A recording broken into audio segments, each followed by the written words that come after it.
I want to bring in our sister now, who is the co-founder of the Los Angeles chapter of the Black Lives Matter, as well as she's also a tenured professor of African American history, Sister Melina Abdullah. Sister Melina, always a pleasure to have you joining us here on the show. How are you this afternoon?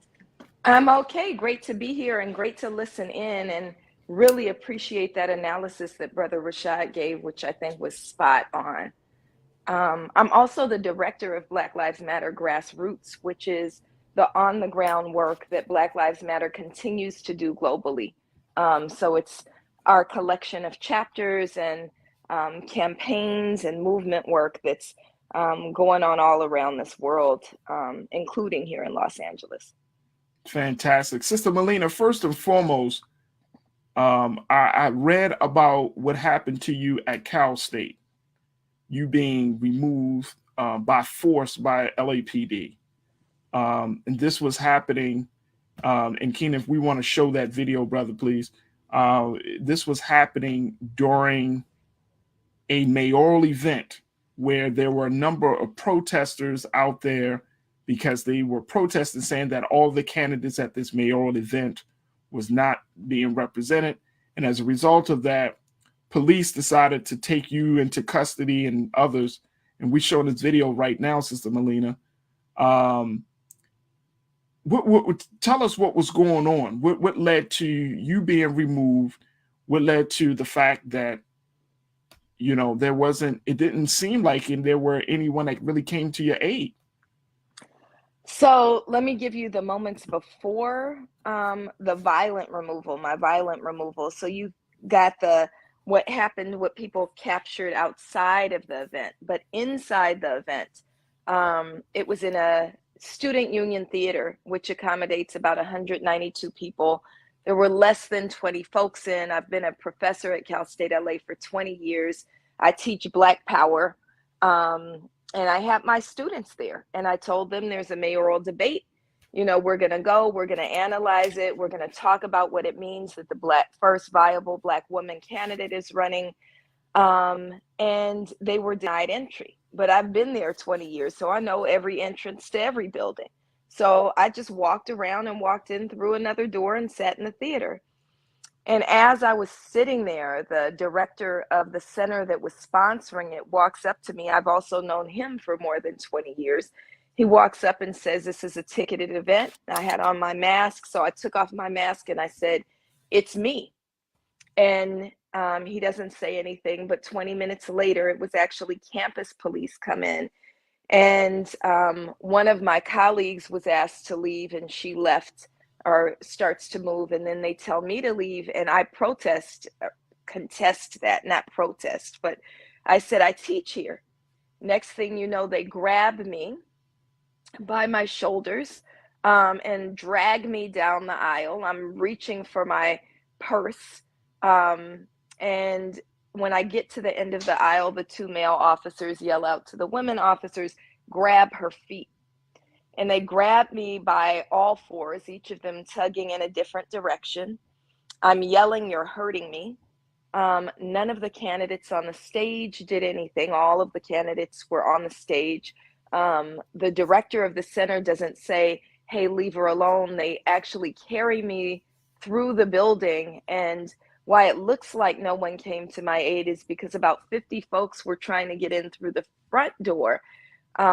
They saw me being carried out through the back door, and so it took them some time to run around the back. And about 50 to 60 folks were actually able to free me from police custody. And what's happened since is I'm very proud of my university's faculty. On Tuesday, we decided that, you know, it's the president of the university, whose name is Bill Covino, who enabled this. And so a vote of no confidence was taken in him, and 91% of the academic senate voted no confidence in Bill Covino, and voted to look at alternatives to policing on our campus. So I was severely harmed. It was May Day. It was the last day of Ramadan. It was the first day of Teacher Appreciation Week. All of these things happening.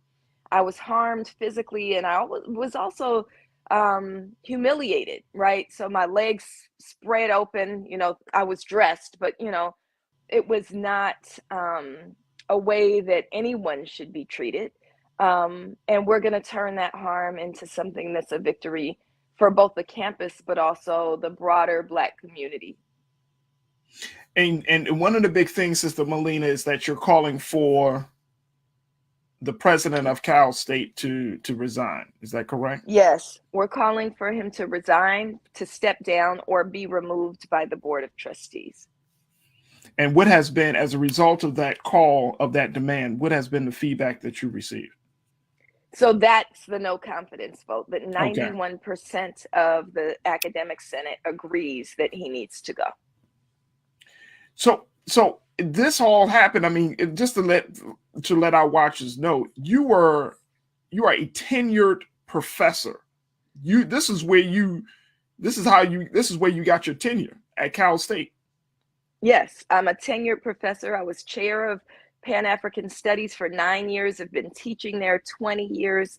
I'm an academic senator, so I'm part of the university's leadership. No one should be treated like that. But if I could be treated like that, that means anyone can be treated like that. And we know that the president of Cal State LA has a really long history of anti-Blackness. They're very angered by the fact that the majority, or at least half of the original members of Black Lives Matter, come from the Department of Pan-African Studies at Cal State LA. It was, we Black studies, Pan-African studies, is about developing intellectual tools so that we can work for the freedom of our people.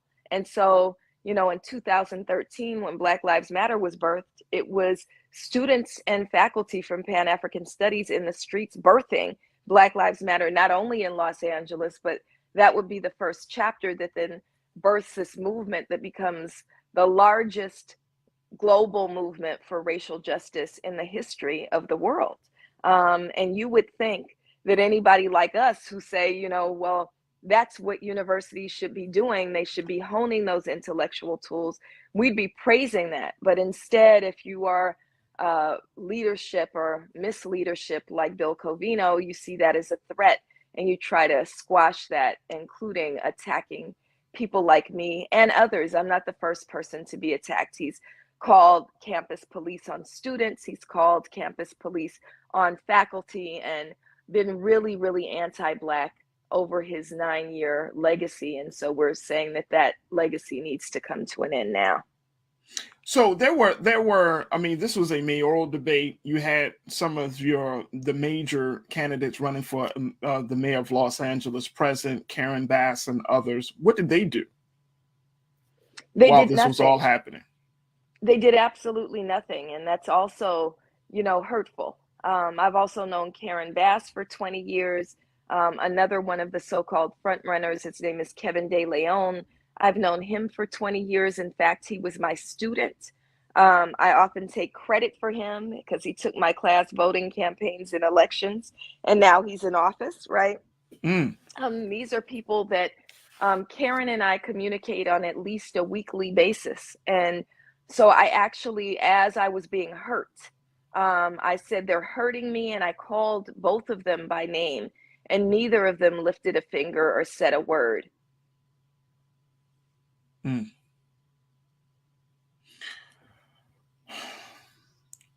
That's a hard pill to swallow, Sister Melina. It is. This is a hard pill to swallow, to hear the story, and we want to, let's bring Rashad back into this as well. To hear this story, and it's a very hard pill to swallow. Like, there's one thing that you can disagree with a person, on their ideology or their philosophy or their, when it comes to, certain issues. But it's another thing when things get physical, especially for Black women, when Black women are involved, that no one has done anything. I read, Sister Melina, that there were about 50 people that were in attendance for this debate. That this wasn't, even though it was in a big venue, that there weren't a lot of people there. Did anybody come to your aid while this was all going on?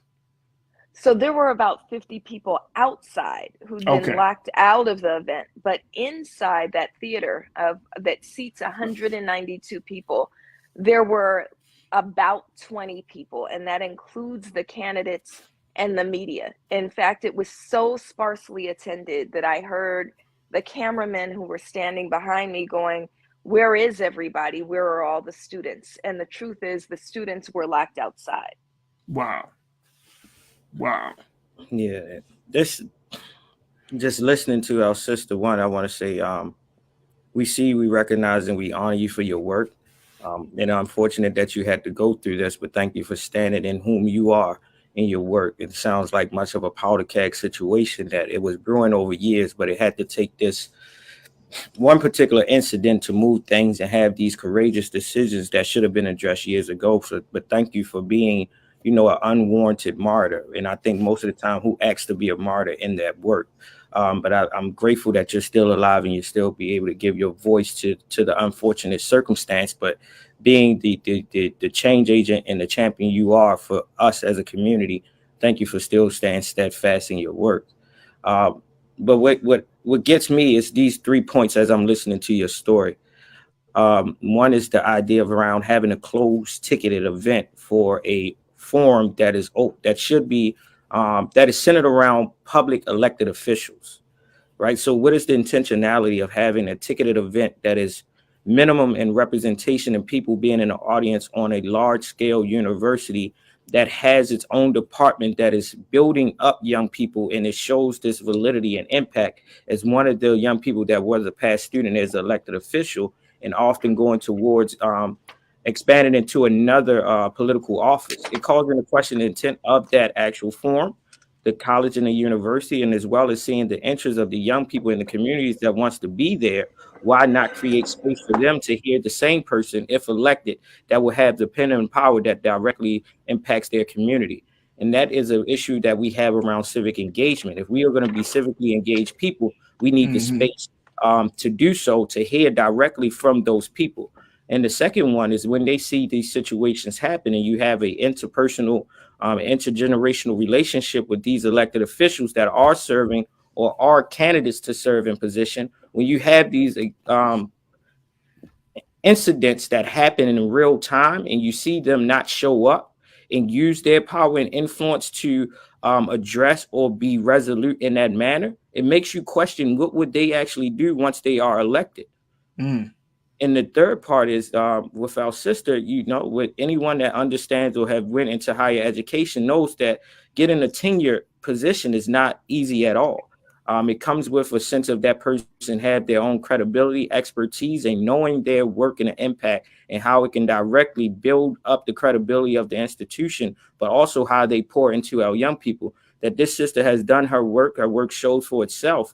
That if there is not any place where an intellectual should feel at home it should be on a college university, and to possess and exemplify that power, that skill set and your intellect and be closed out of the opportunity for you to exude that, it calls into question the university, and it calls into question when do we allow and create lanes for our people to show up in their strengths.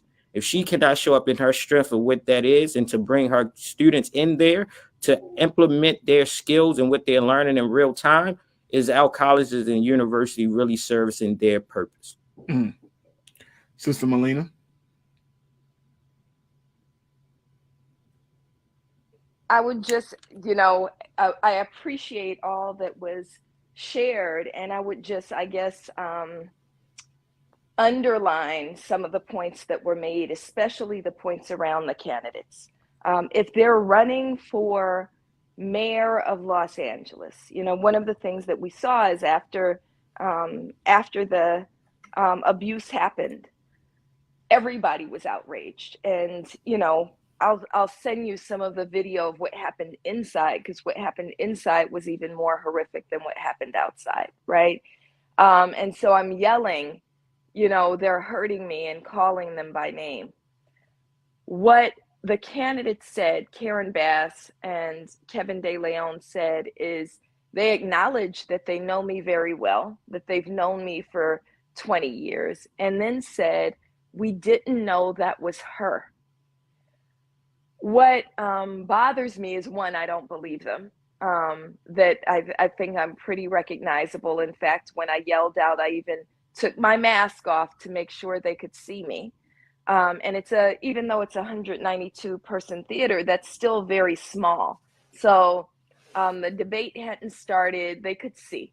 I also have a radio show and have a pretty distinctive voice. So I think they would recognize my voice, even if they didn't see my face. But I think the bigger point is, what if it wasn't me? So what? So what if it wasn't me? What if it was some other Black woman faculty who's saying, "I teach here, you're hurting me," and calling for help? You shouldn't have to know that person in order to come to their aid. And if that's the kind of leadership we're looking at, that's not the kind of leadership I desire for the city. I think that anytime someone is being abused by police, especially leaders, should hop in and at the very minimum say, "What's going on?" Question it, you know? So this situation here, Sister Melina, it just continues to add to, the trials that Black Lives Matter has been under, where there some people are losing their, with the alliances that were made over the past decade, are starting to, what some people would say, are starting to kind of fall apart, because some people say, hey, BLM is still, saying this and that, but the reality is that, the conditions of Black communities and other folks, things aren't really changing. The latest controversy around how the money is used, so people are saying, well, why should we help them when they seem to be self-serving? And I, and I wanted to bring you on because, one, I wanted for you to tell your story unapologetically and unfiltered, in an unfiltered way. But then two, how should people start to look at the work that you're doing as an individual, as a Black woman activist, as a tenured professor, but then looking at the work that you're doing as part of this larger movement? How do people, what do you advise for people to do, or how to look at this situation and say, well, okay, well, Sister Melina was hurt, but I don't like Black Lives Matter because of A, B, and C.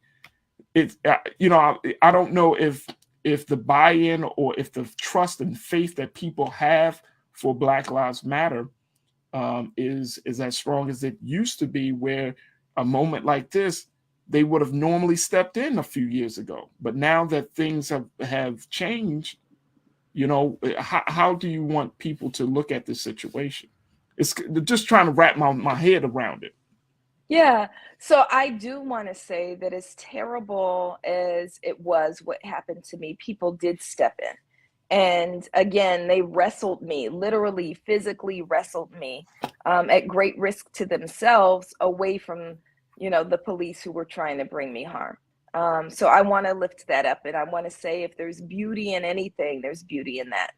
I also want to say, of course, we've all witnessed what's been happening with the assaults on Black Lives Matter. And I really, again, appreciate Rashad's grounding in Black political history, right? If we think about any movement for Black liberation, so Black Lives Matter is not about, okay, there's these systems, we want reform. We're saying that these systems were built in order to bring harm to Black people, right? Prisons descend from plantations, police descend from paddy rollers. There is no reforming that, right? We have to completely reimagine systems of public safety and invest deeply in systems of care. We can't think that by moving police into our neighborhoods, that's going to be the solution. In fact, as a Black mother of 3 children who lives in a Black neighborhood, I don't want police living in my neighborhood. What I want is strong neighborhoods where, everybody has the resources that we need, right? Where the community is nurtured, where we have food and good jobs, those are the things that we need. And when we say that that's what we're advocating for, that's what we're fighting for, that's what we're putting our bodies on the line for. And now, with people having poured money into Black Lives Matter, we actually have some resources to do some things. That is a direct threat to white supremacy. And so, of course, we're taking on the full-on backlash of those who want to maintain a system that brings us harm, that exploits us for their benefit. And so much of what you're seeing in terms of the assaults on Black Lives Matter, if you think about the outlets they come out in, these are not real media sources. So the Washington Examiner is not the Washington Post, and the New York Post is not the New York Times. So people need to be a little bit more savvy about who's putting what out. We also need to be thoughtful about, some of the attacks around, did Black Lives Matter buy a property? Yes, Black Lives Matter bought a property. You know who else has property? The Red Cross, the American Cancer Society, the ACLU, virtually every organization that has any resource, including Black organizations like the NAACP and the Urban League. This is one of the ways that we sustain our dollars. And we need to remember that even though tens of millions of dollars poured in 2020, that was unprecedented and it may never happen again. So it's our duty to make sure those dollars stretch. And I'm saying that as one who's actually not on the money side of Black Lives Matter. I'm the director of Black Lives Matter Grassroots, which means I'm the movement side, not the money side. But I'm saying that I understand the need to stretch those dollars so that we can continue to do the work on the ground. And I think that our pushback as Black people who want freedom for our folks has to be, look, we need to deeply invest in this work. What's happened over the last 8.5 years, Black Lives Matter was born July 13th, 2013, the day that the murderer of Trayvon Martin was acquitted. We need to remember that in the last 8.5 years, we have built a tremendous force. I don't know if people remember pre-2013, when anytime we said Black, we had to hide it under this umbrella of people of color, or we had to follow it up very quickly and go Black and brown, as if we couldn't just say Black. The idea of saying unapologetically that Black people require freedom, my children require freedom, future generations require freedom, is something that's been ushered in. And that has meant differences in the ways in which we're represented in media. It's meant a commitment to liberatory models of education. It's meant a pushback against the assaults that we experience every day at the hands of police and prison systems. And so it means that for Black people, we can't allow a backlash, white supremacist backlash, who wants to hold on to old ways of being, to really cause us to turn our backs on the most viable movement of our lifetimes. And at this point, Sister Melina, do you want people to, do you think that people are justified in walking away, not showing their support for Black Lives Matter, or do you, or what are your thoughts around that?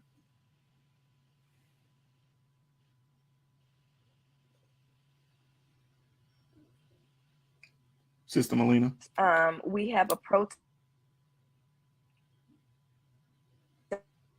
in front of the Police Association.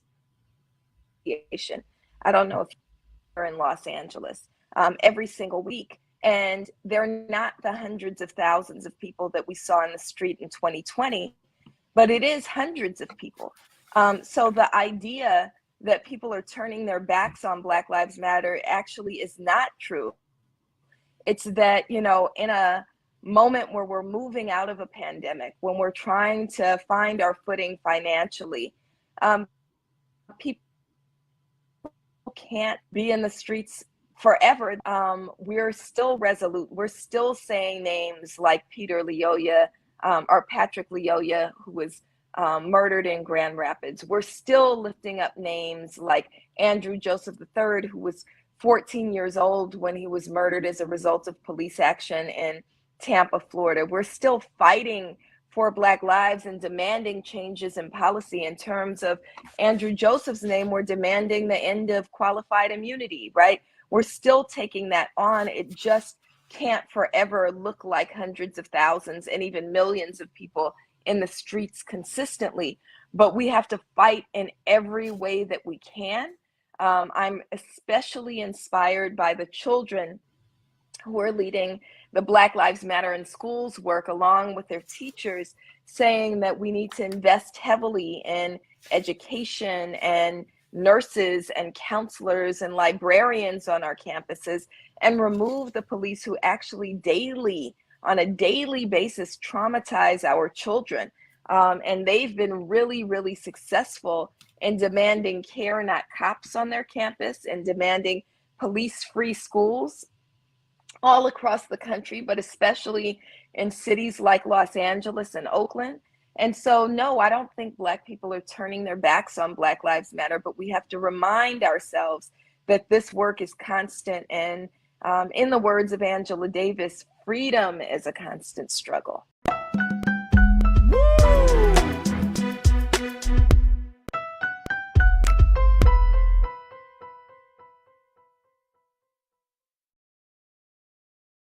Elon Musk, who is the SpaceX and Tesla CEO, said that he would allow former President Donald Trump to jump back on the social media that he is working to buy and to fully acquire, the $44 billion social media platform Twitter, where the former president, was permanently banned from the social media site as a result of what happened on January the 6th. Now, Mr. Musk has went as far as to say that he thought that the decision to ban Trump on Twitter, on this platform, was quote unquote morally a bad decision.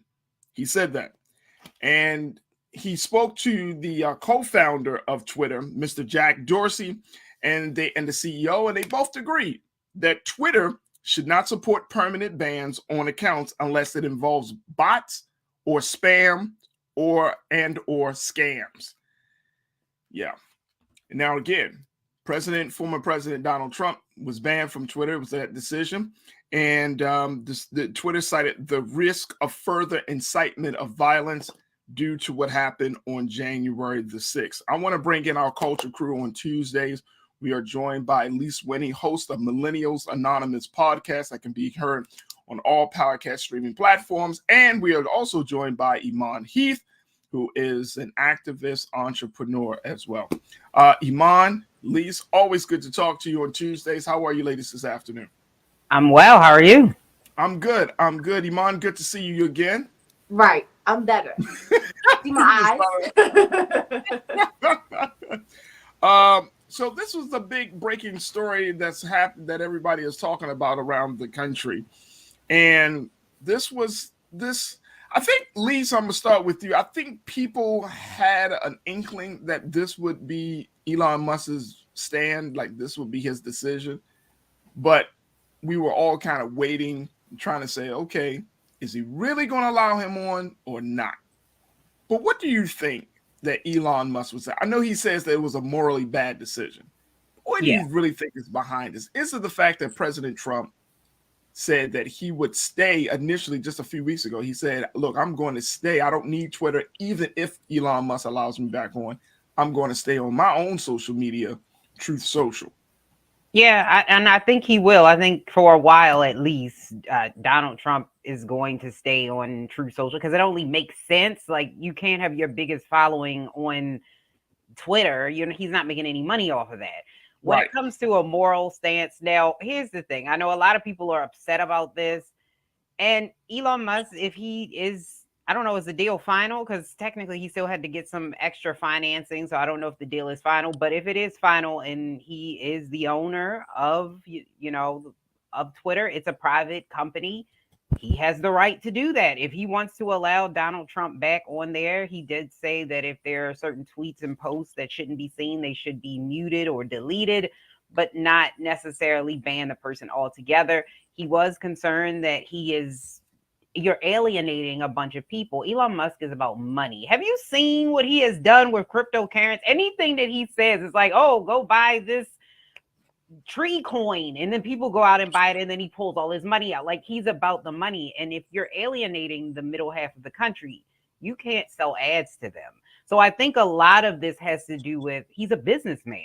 So it's all about the dollars and cents. Yeah, absolutely. Is that what? And see, and that's the thing about it, Iman. Like, stop trying to cloak it into something bigger and much more divine, right? Like, just say, hey, look, yeah, we need him back on. He makes good money for us. I mean, I don't know. I know he probably would never say that. I know business people don't say that. They always like, oh no, it's a morally. I mean, because we're not looking to Elon Musk for moral leadership and guidance and direction. Not at all. But I just want him to think of the possible backlash that can come behind it. If he's showing support of Trump, you have our anti-trumpets and Trumpettes that would have an issue with that. It could cause a lot of controversy. He could lose money if people withdraw from being active on Twitter. But at the same time, Team Trump and Trumpettes will hop back on Twitter. So it's like a balance you have to do. But I definitely agree with Lisa. It's all about the bag. It's all about the money. Donald Trump is the publicity, attention person you need when it comes to bringing his followers on. So I think it's a good business move, but it's going to be some backlash to it. All right, so here's the situation now. The way this whole process has been going is that Elon Musk put his bid in. He brought, he was able to raise the money. Twitter's board approved the $44 billion deal. Mm-hmm. Now it goes to a shareholder vote, right? And so that vote hasn't been determined as of yet, but most likely, Iman and Lise, it's going to be approved because he got the money for it, right? He's got the commitments. He's been getting like letters of commitments, these pledges, sort of, essentially from all of these banks and other places and other investors. So he's done that. But the thing I think is very interesting is I think it's more, and I tend to think that, yes, this is a business move because even though Truth Social has not been doing very well, keeping one of the biggest loudmouths on social media off of your platform onto another platform, you want to intercept that, right? Like, so I think he knows that Donald Trump says, oh, I'm going to stick to my platform. And so Elon Musk is like, well, why stick it to your platform, buddy? We can all talk and chat and tweet together. Come on, buddy. I'm interested. I don't know if we got Twitter's numbers yet, their earnings, because I think he's looking at this from a business perspective as well. Now, as Truth Social is not where it's at. Like, that's just what it is. That's the truth about Truth Social. That's the truth about it. But when you look at how fast Twitter accepted his bid, have you ever seen a company that's doing amazing? Go try to say, Coca-Cola, I'm going to give you $20 for the whole company if you sell it to me. And they go, okay, don't you go, wait a minute. Like, it wasn't nobody else. Like, I think he's thinking about that now. So in order for you to make money off of social media, you need to have ads. You have to have people. We are the product. When something is free, you're the product. And so he needs more people on the platform. And Donald Trump does bring people on the platform. And for all the people out there saying this is against the First Amendment rights, it's a private company. That the First Amendment protects you against the government. So the government can't censure you, but this is a private company. So they do have the right to block people or censor people if they choose to do so. Now, I don't know if we will see a reversal that Trump will say, I'll come back to Twitter because we will. I don't know. He says he won't, but this will be interesting. And I think that's what Elon Musk is doing. I think he's just trying to drum up attention for Twitter. He bought, like I said, I don't know what the numbers look like yet, but he brought something that they didn't give any pushback. Where did they do that at? Like, have you ever seen a big company where they just say, "Oh, you want to pay what for real? No, okay, yeah, You mean you talking about the pushback from who? The Twitter, company? like Twitter just went, okay. Like, well, he they put had up a initial number. pushback. Remember now, when he said he wanted to buy the company, they tried to create a situation where it'd be very hard for him to do so. Like they put a cap, I think, on the number of the amount of stocks that he. They didn't want him to have control over it. They didn't want him to have control of it. It wasn't the money though. That's the part where I was like, really? Okay. Like there was no one else trying to bid for Twitter. So usually when you have companies like this, please, nobody pulling out $44 billion out the back. He didn't even have $44 billion. Didn't he have like $3 billion in liquid assets? The rest of he it had is $3 billion. stock. He got I mean, the band is going to space. He put 8 to 9 billion, if I'm not mistaken. He took out 8 to 9 billion from his stocks with Tesla, and he put in and pretty much put it up on Twitter as well. Risky. So he's putting his own money into the conversation, right? Then he's gone to investors, some of your major top banks, and he was like, "Oh, okay, cool, we'll do it." So it's all about that, but it's still and it may not be a sweetheart deal. I mean, we've been having this conversation about whether Elon Musk is really going to make Twitter profitable, because that's the big thing, like about social media. Yeah, it could be all of the other stuff, but it has to be profitable in order for it to win. And what Jack Dorsey and his team has been able to do is make it profitable. Now, once they got into the space of trying to moderate the content and trying to deal with bad actors like Donald Trump and other folks who use the platform to create violence or to incite violence, then it's kind of like uncharted territory. You never had that. And I think that's what we have to keep in mind.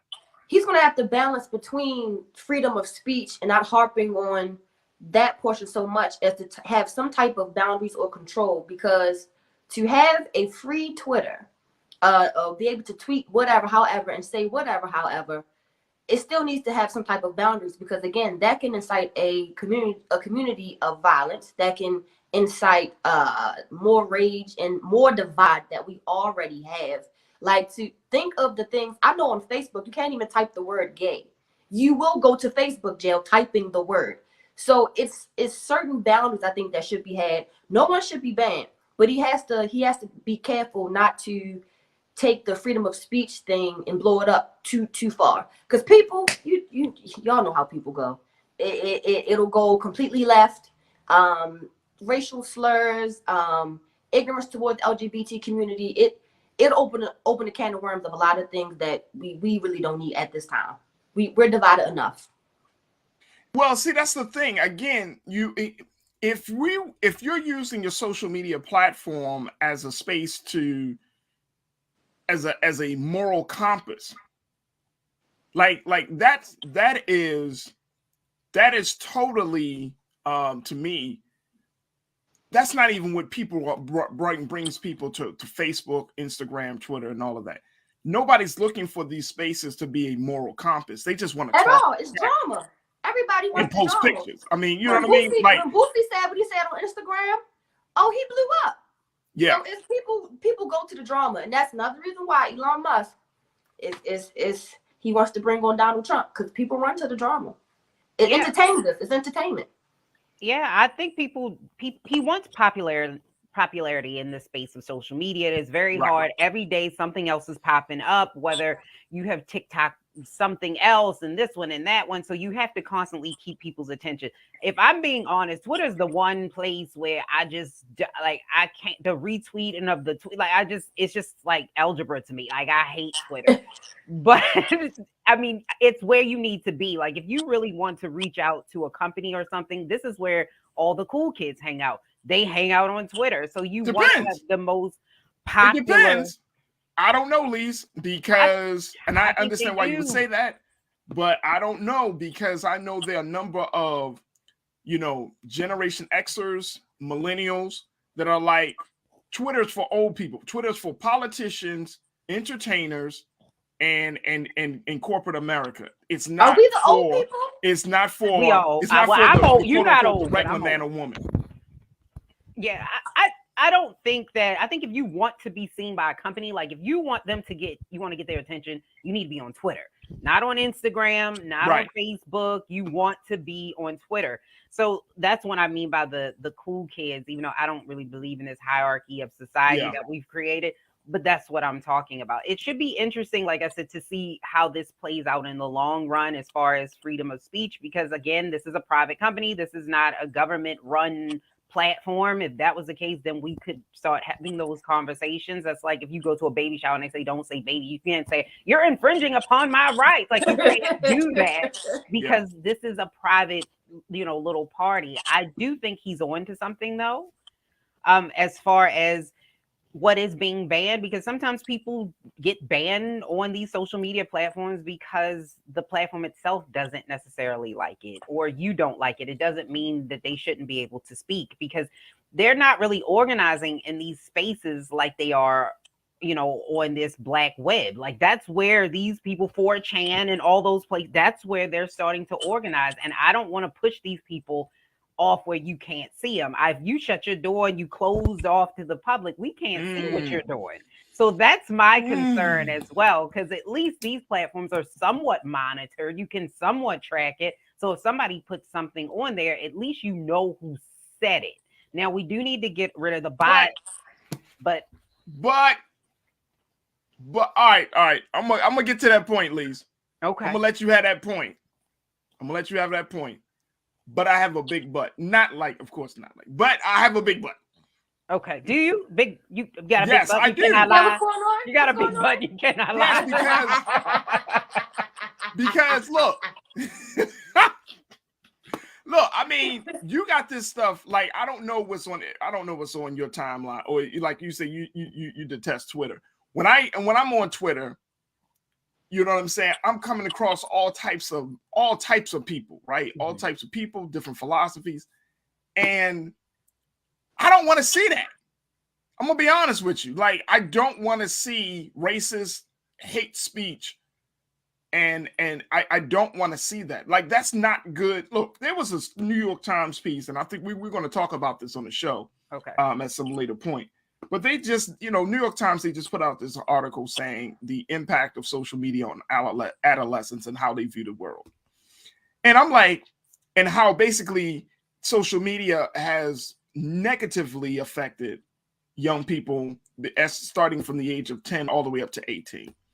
I think the same thing can be said for adults as well, for us, that once we start to consume, and as much as we like to truly believe that we are all quote unquote strong and that we can all make, rational decisions and we can all have clear headed and judge and, we're not judgy and all of that. Like, there is something that once somebody says something, or once you read something that is disparaging, racist, or very offensive, it does mess with you. Like, we got to be real about it. Like, it gets to your psyche about this human being, who this human being would, like the person, like the community that this human being is coming from, the world that we're all living in. It messes with you. Like, when I hear racist speech, it's like, damn, this person really think like this. Yeah, but I think on Twitter he says with the bullying, he's going to get rid of bullying. You can't do that. Then how you wait a minute? Yeah, how can you control? How are you doing that and then you allow Donald Trump back? I see, because this is what he said. He was going to try to pipe down on the bullying on the site by muting and deleting those posts. So even though Donald Trump may be on there, we might not see anything he posts anyway, because maybe they'll all get deleted. We don't know. But they're saying that that's what they're going to be doing. So it's not that they're going to ban people, because you can't completely ban a person. He was saying that taking away those tweets. Now that to me seems impossible. But that's what he's saying. Yeah, because the question is who controls what gets deleted or what gets muted, or what are the guidelines to having your tweet deleted or muted? Like, it's too gray. This is way too gray. It's too gray, and it's too risky. Like, the country is not at a good place right now. Like, okay, for example, today is Tuesday. Right now in Nebraska and Wisconsin, they're having their primaries.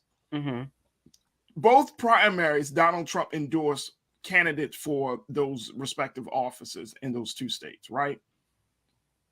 If Donald Trump's candidates win, then it adds to the level of influence that he has on the GOP. We know that.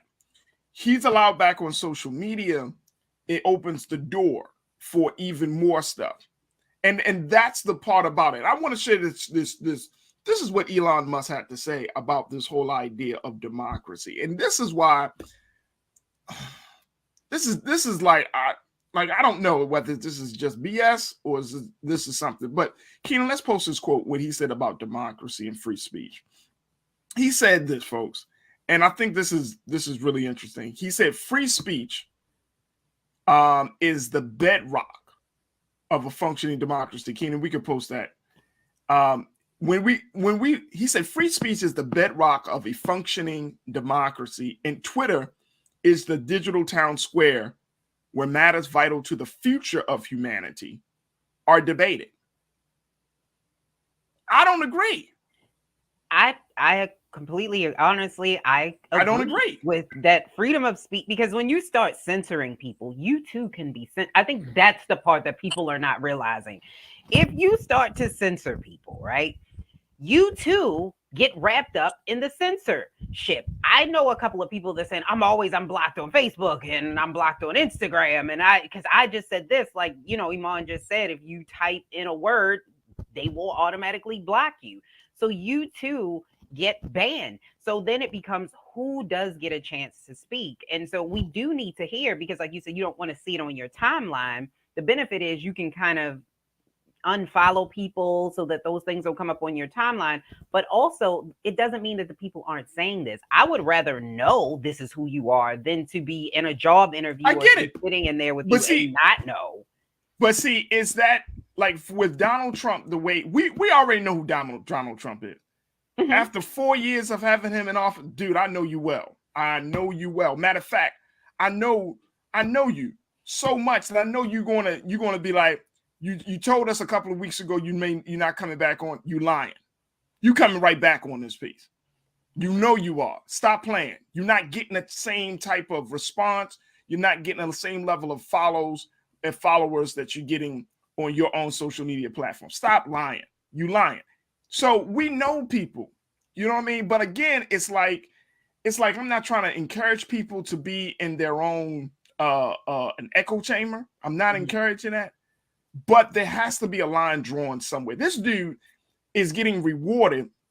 Here he is, a former president, is getting rewarded to be on one of the biggest platforms of any technology, right? After he tried to overturn the government. Now, look, I'm not all of USA government type of guy, but that seems like that's a very, very serious offense for a former president. And then you get kicked off, come back on. But Twitter is not the government. This is not twitter.gov. This is twitter.com, which means that this is owned by private institutions, which means that they have the right to say, hey, he can come on here. He can speak on here, because it is not run by the government. And I think a lot of people are not seeing that. Like with the freedom of speech, it is a private corporation. Like when people get mad at TikTok, I was like, it's a Chinese-based there's but so much you can do. When you go on these companies, you sign up for their policies and procedures. None of us read, because none of us read them, that they have the right to, one, your information is theirs. Okay, because they're going to sell it because it's free. So they got to sell something. Twitter is not as big on ads. So you know that they have to be giving information somewhere. You know what I mean? So all of this matters when you're talking about who gets to speak and who doesn't, because these are private corporations. You don't want somebody coming down and saying, hey, on the Black Star Network, you can't say this, because this is owned by a private corporation. That's kind of, it's a double-edged sword. Look, let me just break it down to you. Facebook, 3 billion monthly active users. Instagram, 1 billion active users. YouTube, 2.3 billion active users. Twitter, which is one of the is number 14 on the list, underneath of Pinterest, Tumblr, and Reddit. But Twitter comes in with 225 million users. And if you allow Donald Trump, he's probably going to add a few million. I get it on a business side, but there has not been any consequence or any consequences against this guy. And I'm all cool with that. I'm cool with no consequences against Donald Trump. Mm-hmm.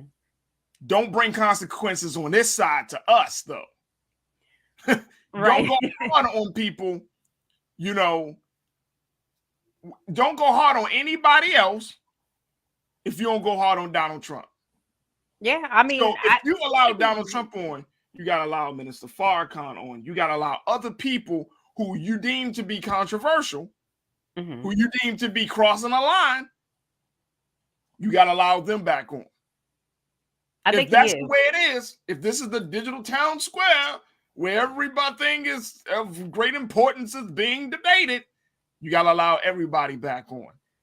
I don't know if they're all banned on Facebook or if they're banned on Twitter, but I think his goal is to get everybody back. Like on Facebook, I know Alex Jones of InfoWars is banned. I'm pretty sure if he's not on Twitter, he probably will be allowed back on Twitter with all of the things that he's put out there, the fake information that just he goes with.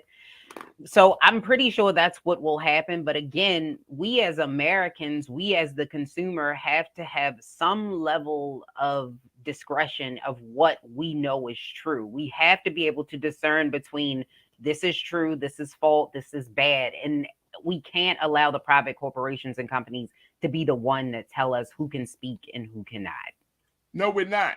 We know we're not. But I think to that point, these private companies and corporations are getting getting our data. Mm-hmm. In some ways, they're getting our dollars, right? We're paying for it in some way, some other way outside of money. Mm-hmm. But more importantly, if these companies are supposed to work in the best interest, like, let's keep it real, we might have to have a different conversation where these social media platforms are set aside or they're in a different category than your normal corporation, because they're dealing with telecommunications, they're dealing with bringing people in, like their whole business model has to be seen as different. Mm-hmm. Rather than what you would normally see from like a company like General Motors or you know what I mean, like a Coca-Cola. They have an ethical, I think a bigger ethical or moral standard that should be put on them because of the amount of contact we have with these social media sites. Yeah, I agree. Yeah.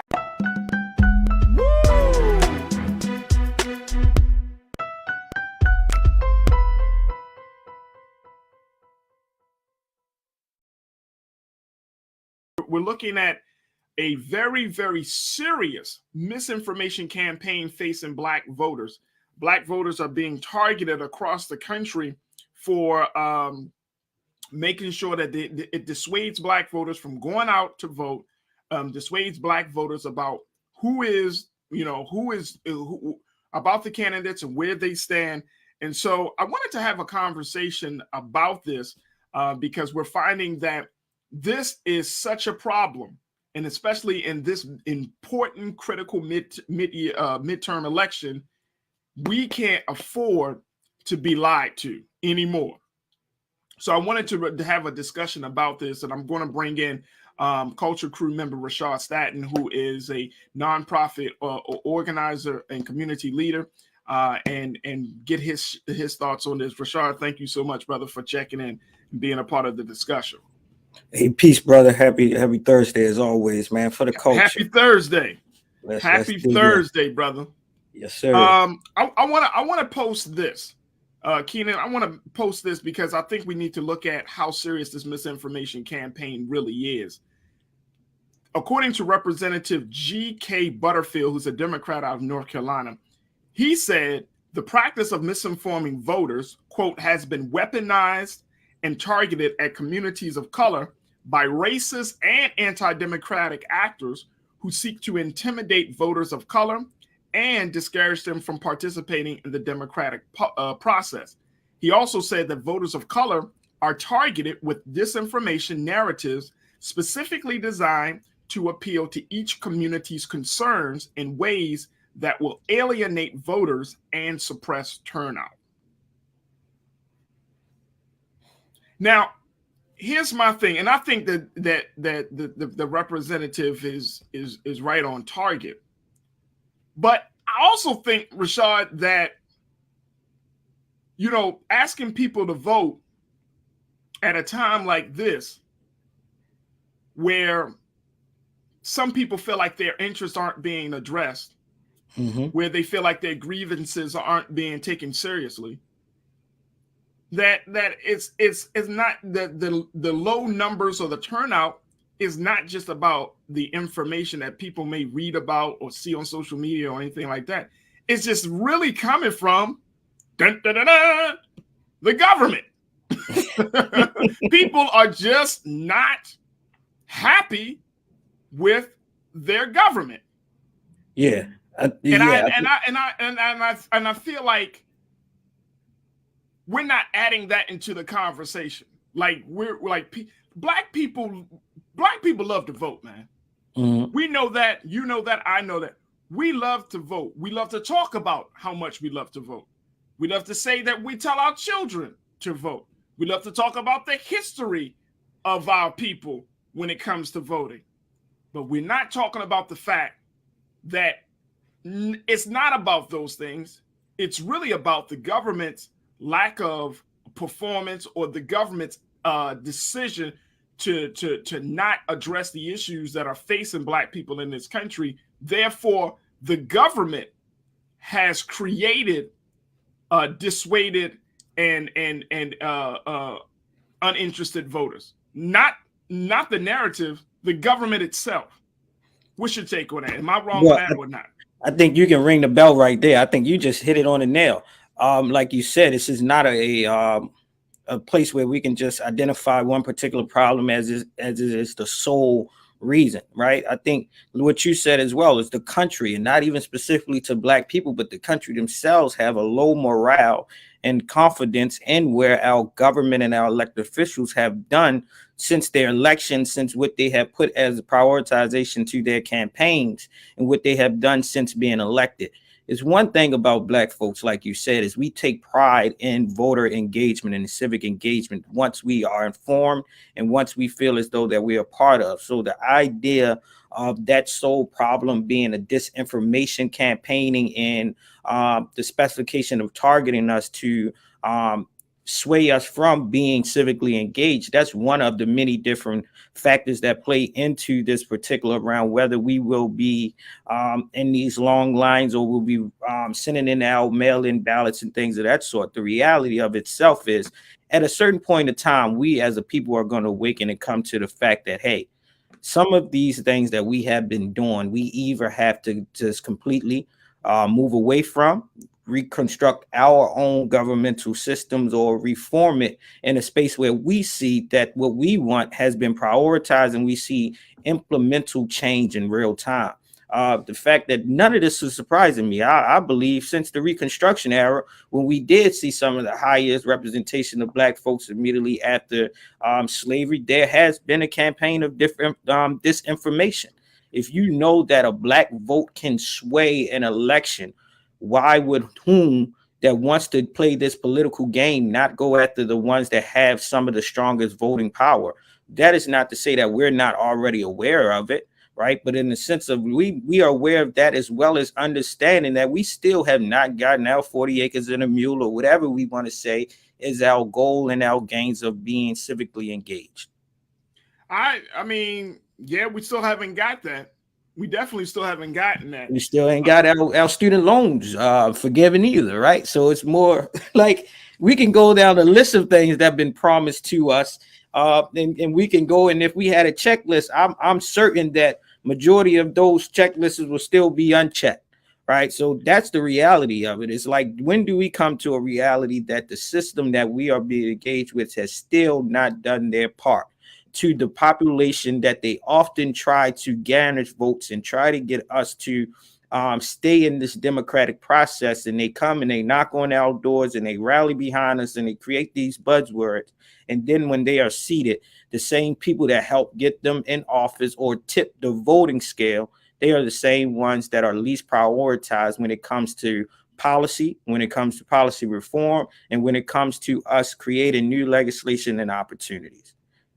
Let me just share this with you, folks. Since 2020, according to the Brennan Center for Justice, which is a nonpartisan voting rights organization at NYU Law School, legislatures in 49 states, Rashad, have introduced more than 400 bills that Democrats and other critics contend would restrict access to the ballot and disproportionately affect voters of color. 49 states, 400 bills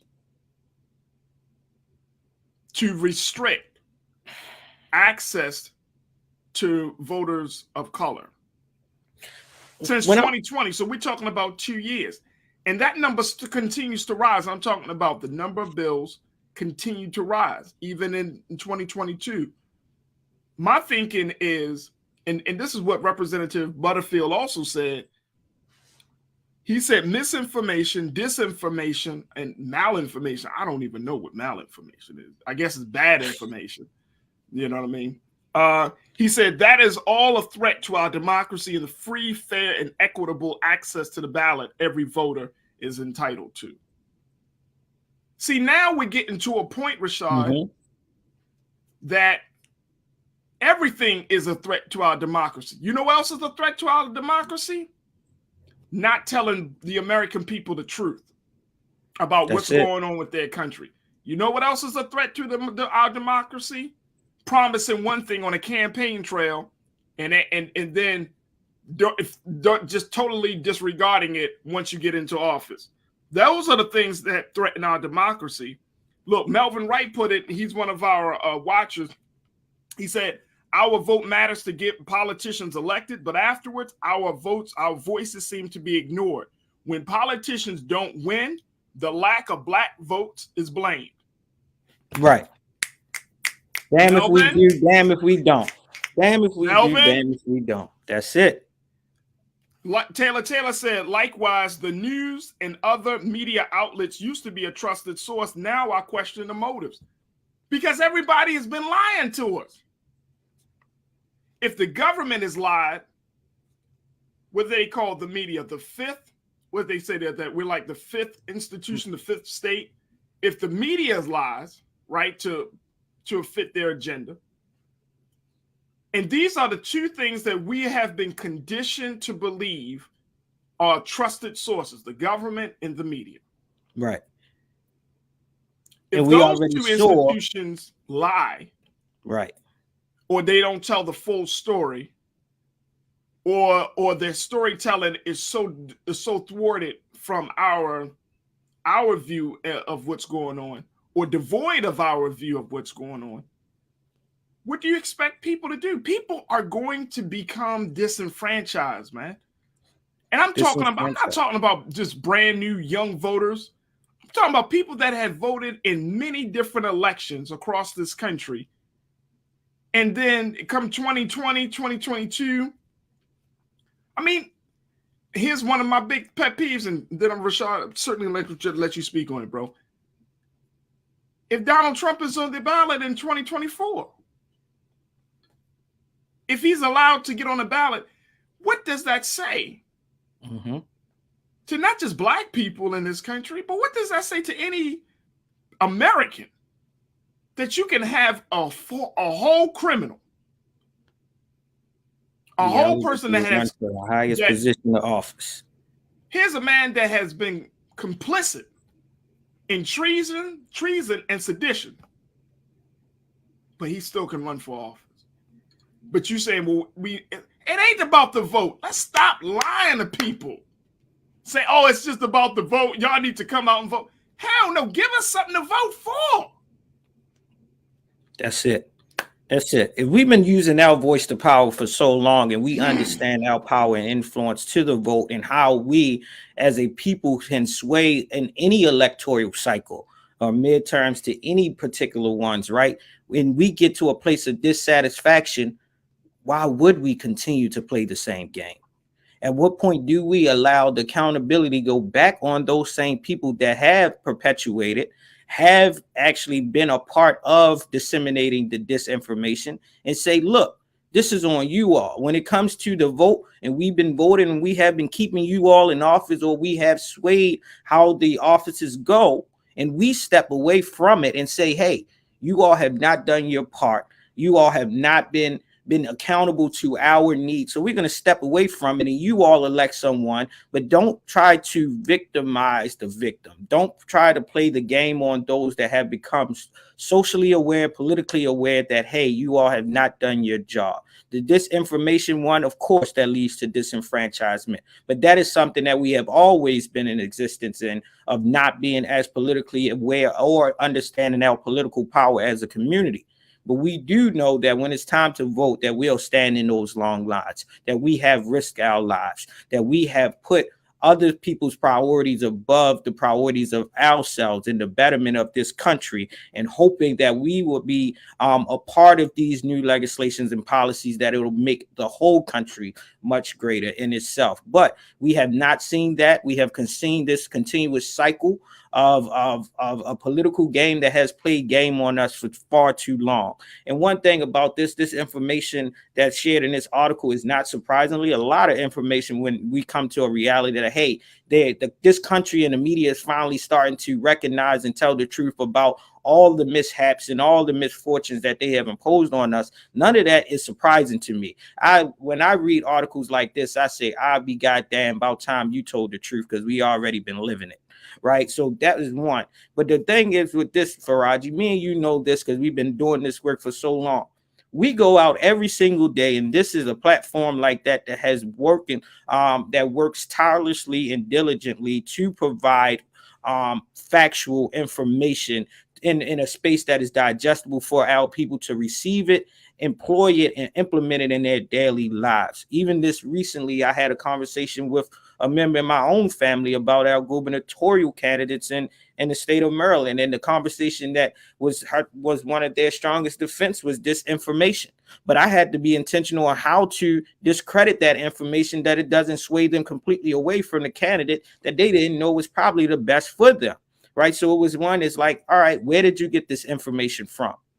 And what point did you go and research this information to find out if it was true? Is there other narratives out there? And if you decide to not to go with this candidate and go for someone else that you think is the best of the least evils, what priorities or what track records do they show that they will probably be of a better fit for the benefit of you personally, your community, and the outcomes of this future? We know when we employ you on the grounds to increase voter registrations, to support certain campaigns, and to create campaign messaging, we know that we have to be even more intentional around cultural relativity, information, and making it cool that they can understand that politics is as usual as us just having a conversation and exchange about what we want.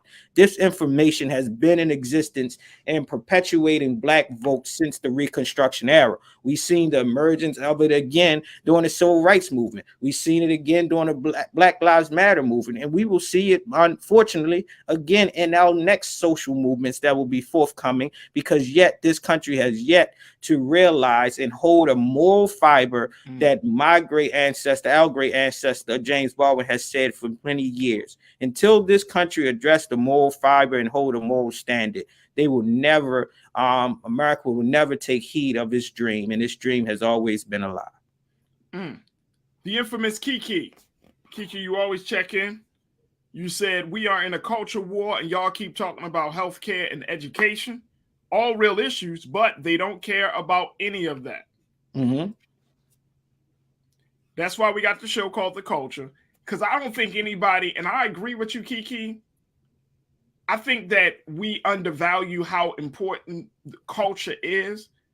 Culture being the way that we do a thing, you know, is based upon our attitudes, is based upon our values. I don't think we understand how powerful culture really is. So when we, and I think to your point, Kiki, like if they're playing a culture war. They're trying to redefine how our story is being told. They're trying to play it's a culture war about how to depict us in a certain way. Just like around this abortion issue, how it's going to be interesting to see how both the Democrats and the Republicans package this abortion issue to play to their base and to their agenda. So yes, the culture war is very real. The culture war, I think the culture war is probably more tangible and more significant than the actual war about health, education, voting rights. It's the culture that we got to go to. And it's oftentimes, Rashad, the culture is not being talked about. We talk about policy as if policy don't come out from the minds and the hearts of men and women. Of people. Before you even get to a law, there had to be an attitude. That attitude had to harden into a belief.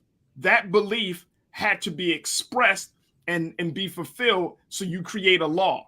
Because based on the culture, if you grew up in a racist household, if you grew up in a space that looked down on people, that attitude is going to be your predominant attitude all throughout life, unless or until some new knowledge comes in to debunk all of that.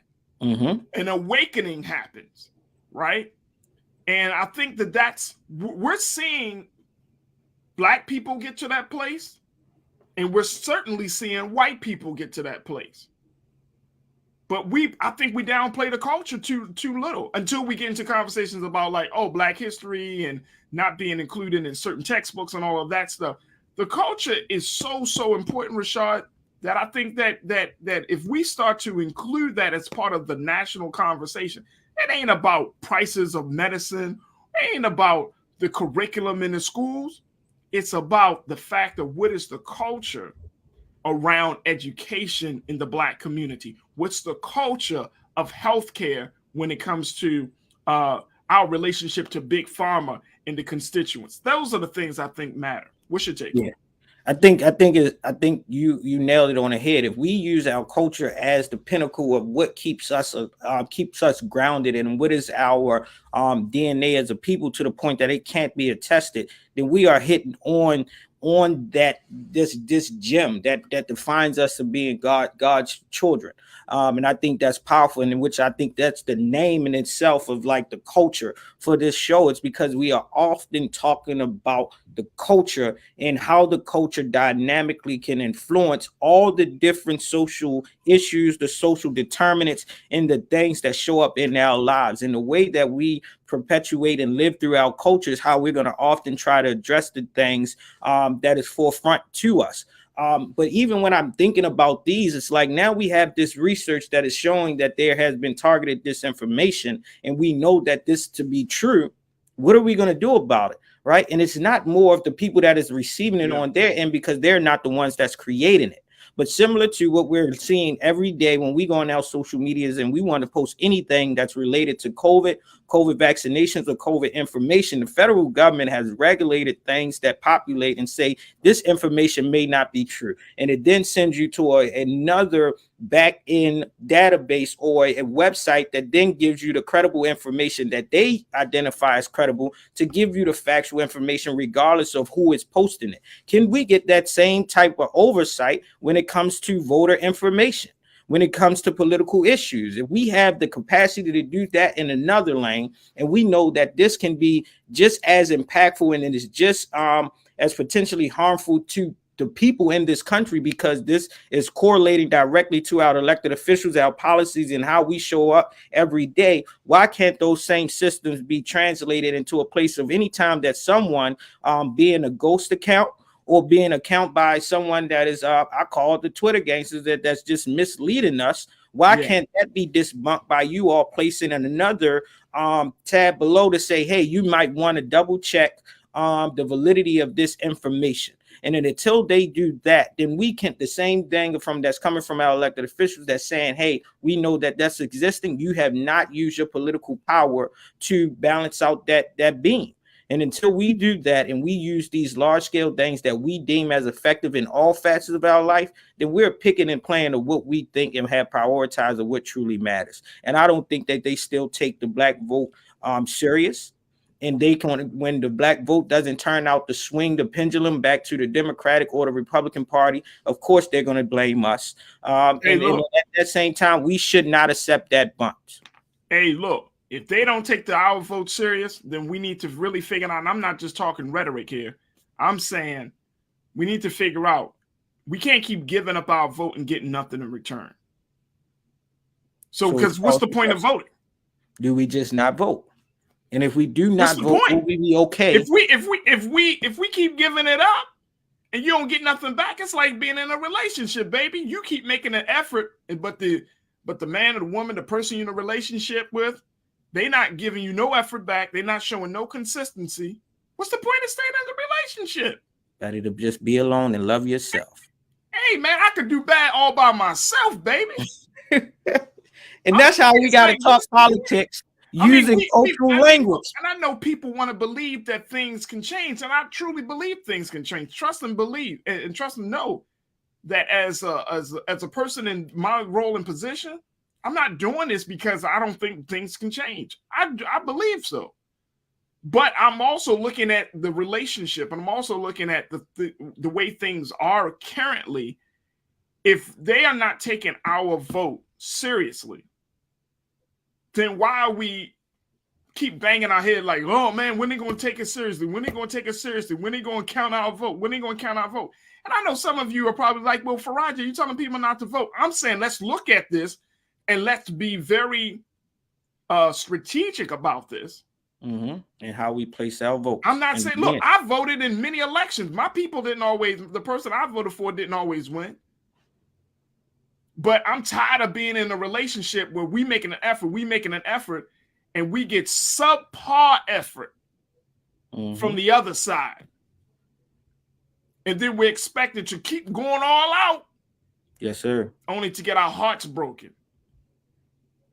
And I'm not trying to make light of it, but I remember the movie What Love Got to Do with It when Larry Fishburne's character Ike Turner hit Tina Turner's friend in that diner. She said, you only got to hit me once, Ike. How many times we gonna get hit?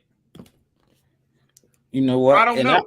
I say one thing is, and this will be my closing one, is a call to action, right? If we can't hold our elected officials accountable to be in our communities throughout the entirety of their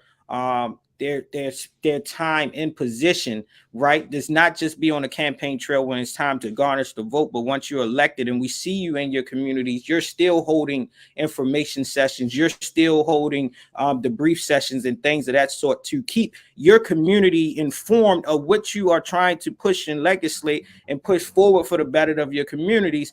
Then look, when it comes to that space after your term is up and you're going for re-election, you can't expect them to come back out again.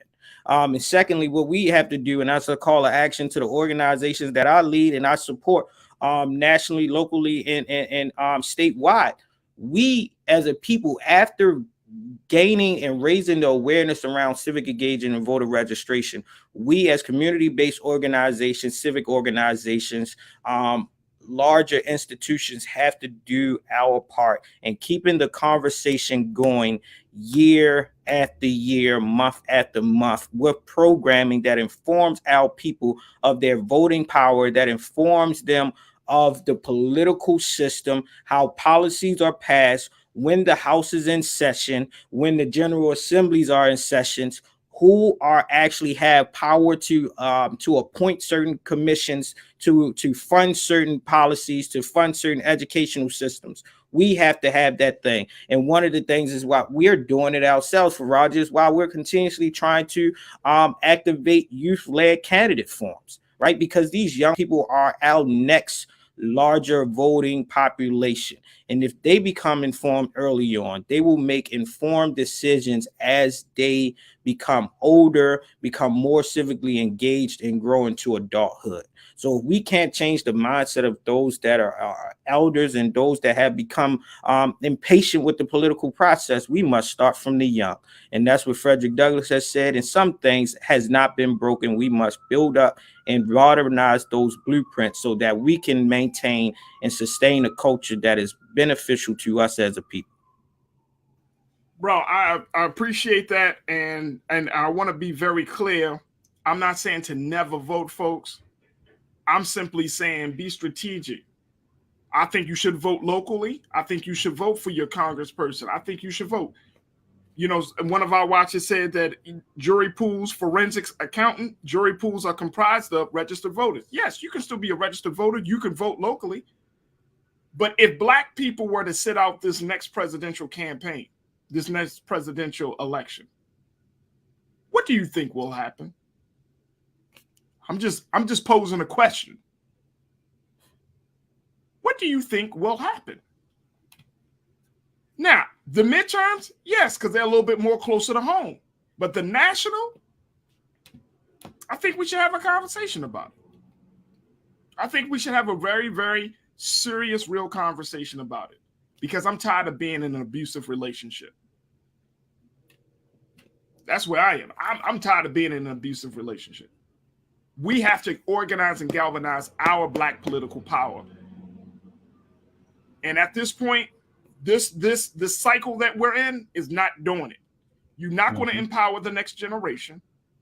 You're not going to bring new people into the fold.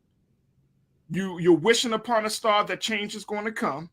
You're waiting on a mystery God that your reality is going to be different. Vote locally, but should we vote nationally? If we're talking about really getting the attention of this government and this country to let them know you are not going to keep taking Black vote for granted.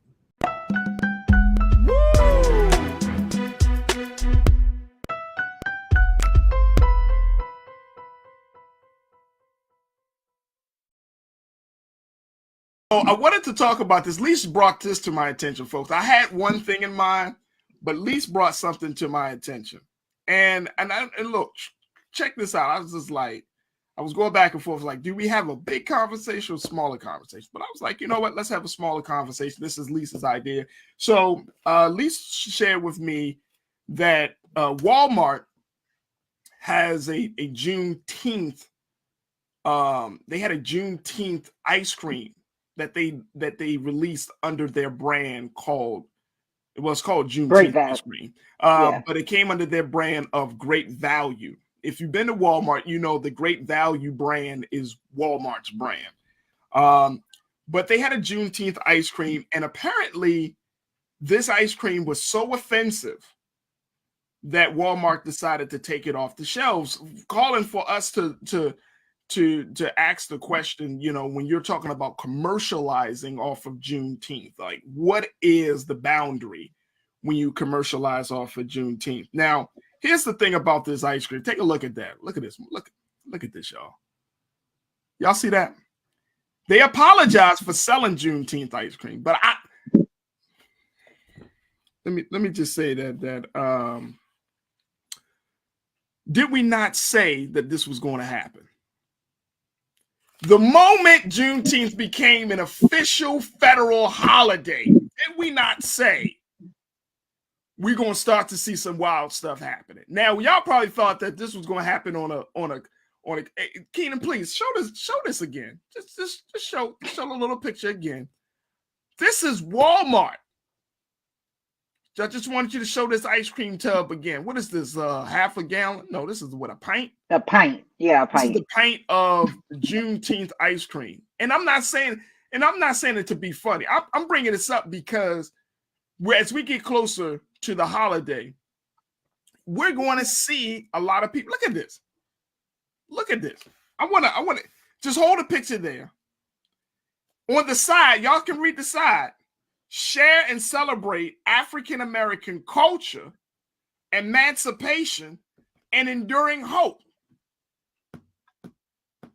by eating ice cream? Yeah, see, here's the thing on this, because a All right, lot of Lisa, people go ahead. Come on. been going through this on social media, and I've been seeing it. That's why I sent it to you, because I've seen people post this, and there's like two sides of the spectrum. Yes, for the longest time, people have been pushing for this to be a federal holiday. It became a federal holiday. Once you make it a federal holiday, it becomes fair game. So my thing is, you need to be careful what you want or what you're asking for. And this is why I always say up front, be sure what you're asking for. Just like the 4th of July and all of these other holidays that have become federal holidays, even like the commercialization of Christmas and Easter. And Easter is not, I don't think it's a federal holiday, but you get my point. It's becomes commercialized, and they're going to sell it, and that is what capitalism is. And I think, unfortunately, when we wanted more people to celebrate it and you want more people to see it, this is what's going to happen. It's going to be sold in Walmart. So people are saying, do we get a kickback from that? Like, do black folks get something as a result of this ice cream being sold? Like, shit, if Walmart's saying we're now introducing Juneteenth ice cream, where we are supporting, black young people, black youth, would it make a difference? Would it be a different conversation? No. If Walmart said the proceeds of our Juneteenth ice cream will go to black youth and teaching them STEM, would that make a difference, Iman? It could make a difference, but I'm trying to understand the concept of the ice cream. Like, let's say they have 4th of July ice cream. They'll have vanilla ice cream with like blue, red, and white sprinkles in it. So what does Juneteenth ice cream look like? Is it a bunch of double chocolate with extra chocolate chips and just black? It's red. Is it? No, let's like, what is this now? Actually, the flavors might actually be good. Let me just share it. It's a like the concept of just what the Juneteenth taste like. Like, what? Let me tell you. What would Juneteenth like be composed of? Juneteenth is composed of a swirl of red velvet and cheesecake. That's what this ice cream flavor is. Red velvet and cheesecake. So a lot of people were upset by that too, because they said it should have been butter pecan or maybe vanilla, since that was created by. Hold on. What is this thing that black people have? What do we have with butter pecan? I love some damn butter pecan. I hate butter pecan. Do you? Yes, I do. Yeah, I'm not a butter pecan. I know I'm gonna lose my. I know people black. Every time you think about a black person, be like, yo, you give me some of that butter pecan. Be like, you take butter pecan in their ice cream. Like, come on, bro. But it has some historical meaning to it. So maybe they should have got black people to, when they did this, maybe they should have had more black people in the room. Honestly, I don't think that would have made a difference. I think some people would have just been upset just in general to see this commercialized. But then again, the people in Texas, where this thing, it became a big thing, wanted to see this. So who am I to say that you shouldn't celebrate it on a mass scale? This is what they wanted. Yeah, like I can say I'm not. I can't find offense in this. Like, it's like, really? Okay, why? I understand it being commercialized suddenly and celebrated suddenly because of the federal holiday. That could be offensive, but like, I'm not mad at the concept of creating ice cream celebration of Juneteenth. Like, I'm trying to figure out where to be upset at. Like, here's the thing. Like, I think here for me, I think the offense is, if this is supposed to be, this is not just a holiday of ritual. This is like a holiday of historical. It's like a historical moment, right? This is a major, quote unquote, a major time in American history. Correct. Where you're talking about the last of our people who have been enslaved are finally free. That's a significant moment, right? Correct. According to the American history. So what we asked for, though. Like we asked for freedom, not ice cream. That's right. But we people asked for to celebrate it on a bigger scale. Like if we start seeing Juneteenth flags and how they commercialize 4th of July. But the 4th of July is not quote unquote a black holiday. It's not. Right. So for example, like if we saw, and I mean we see this, I think we see this with Black History Month. I think companies have gotten a lot better in celebrating Black History Month. But if you saw a company be like, hey, come down to your local mattress discounter where we got that Black History mattress just for you, and while you're at it, you can make some black babies. You'd be like, what the hell? We got the dashiki sheets in the back for you. The dashikis, and you know what I'm saying? And then, I don't think this to me doesn't. So the reason why, because if good people in Galveston, Texas, they celebrated this on a mass scale there. They really wanted more people to celebrate it. That's why this was pushed for a federal holiday. This goal to push was created and started by Black people. So who am I to say that no? Now, should Walmart have said, hey, let me find a black, now they do have other ice cream in Walmart, let me be clear, that actually is made by a Black ice cream maker. But you know how Walmart does. They always gotta have a name brand, and then they gotta have great value. Mm-hmm. Right. So I guess they was given, if you don't have, it was given the pennies. Ben and Jerry's didn't do it. So Walmart said, hey, Ben and Jerry's, y'all can't do it. Y'all can't, Briar's, y'all can't do it. Turkey Hill, y'all can't do it. All right, bump it then. We got it. Now look, let me Janine checked in. Look, I don't like Janine sometimes because she always thinks she's funny. Go ahead, Janine. Janine said it gotta be strawberry chocolate and mint chocolate chip, red, black, and green. Janine, please stop. That combo. See, that's what I'm Janine, thinking. It's gonna be stop. like red, black, and this you going look. This you going to post. Hey, Hey, butter pecan from Turkey Hill is the shit. Take his black card. No, It is that. Listen, you don't eat. I'm gonna take it, Janine. No. I'm gonna take it. Give it to me. I need your mail by Saturday. No I one need likes butter pecan. No, nobody. No, we Black. It's butter pecan. No. Here's the thing. What I think is going to be the problem is that it opens the door. So if you have Juneteenth ice cream, then have you haven't seen the napkins and the plates? What's stopping you from being like, hey, we know Black people love sweet tea, Juneteenth sweet tea.